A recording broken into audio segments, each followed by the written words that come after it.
آگے جا کے جو ہیں وہ اب ہو گئی بڑی، لیکن شروع کے جو ہیں، مطلب ہمالا جو ہے وہ امیج ہی ہے سارا.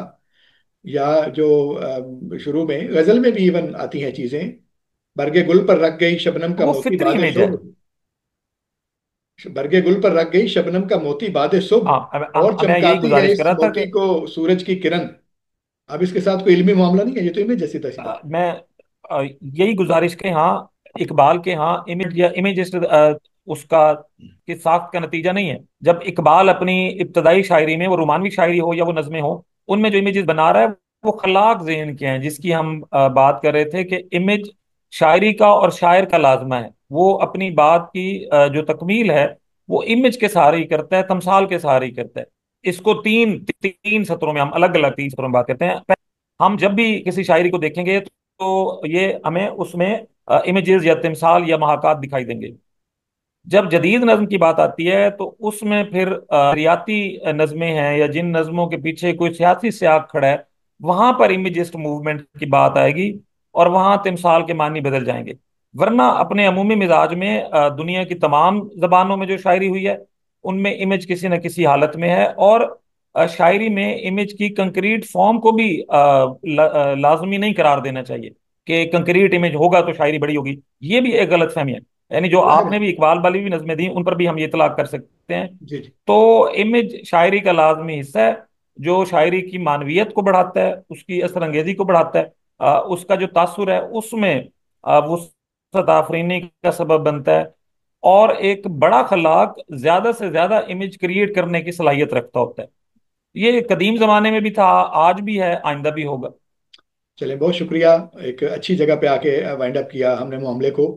اور چونکہ بات تھوڑی یعنی بکھری ہوئی بھی ہے، یعنی ویسے بھی فکری طور پر، اور اس میں تھوڑا سا پیچیدگی بھی ہے، تو لہٰذا کچھ حد تک ہم نے اس کو پکڑنے کی کوشش کی. آئندہ جب مزید گفتگویں ہوں گی تو اور معاملات اجاگر ہوں گے.